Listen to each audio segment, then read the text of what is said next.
मुंबई आयआयटीमध्ये आजपासून टेक फेस्टचं आयोजन करण्यात आलंय। भारतासह परदेशातून अनेक जण दरवर्षीप्रमाणे यंदाही टेक फेस्टसाठी उपस्थित आहेत। मुंबई आयआयटीमध्ये 3 दिवस टेक फेस्टची धूम अनुभवायला मिळणार आहे। त्यामुळे यंदाच्या वर्षी या टेक फेस्टमध्ये नेमकं काय खास आहे याचा आढावा घेतलाय वेदांत नेबियानं। आयआयटी टेक फेस्टच्या आंतरराष्ट्रीय प्रदर्शनामध्ये सगळ्यांचा आकर्षणाचा केंद्रबिंदू ठरतोय ते म्हणजे भारतीय सैन्याचं हे प्रदर्शन। आणि या प्रदर्शनामध्ये समोरच्या बाजूला आपण बघतोय ही आहे बोफर्स गन।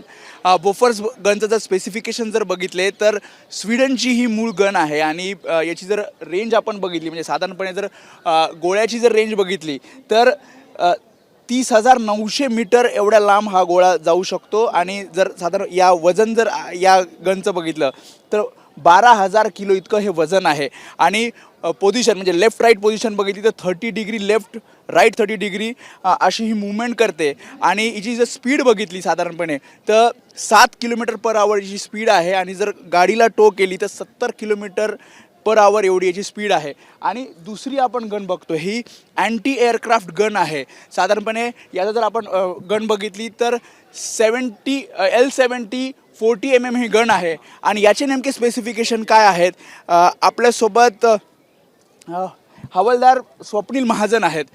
नेमके काय स्पेसिफिकेशन आहेत आणि अँटी एअरक्राफ्ट गन कशा प्रकारे हल्ला करते शत्रूवर? ही QF40 mm L70 गन आहे।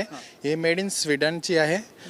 300 मीटर राऊंड प्रति मिनिट हे फायर करते। आणि मजल वेलोसिटीची 1000 सेकंद आहे मीटर प्रति सेकंड आहे। हॉरिझॉन्टल रेंज याची 12,600। युद्धामध्ये कशा प्रकारे याचा वापर केला जातो? वायू रक्षेसाठी म्हणजे एअर डिफेन्स, दुश्मनचे जे एअरक्राफ्ट आहे त्यांना नष्ट करायसाठी याचा उद्देश आहे। आणि साधारणपणे वजन किती येतं? 4,700 किलो। या दोन्ही गन आकर्षणाचा केंद्रबिंदू ठरतात। आणि या ठिकाणी अशा प्रकारे भारतीय सैन्याचे जे सुभेदार आहेत हवालदार आहेत ते या ठिकाणी जे लोक इथे येत आहेत त्यांना माहिती सुद्धा या गन संदर्भात देत आहेत। कॅमेरामॅन सचिन शिंदे समी वेदांतने एबीपी माझा मुंबई।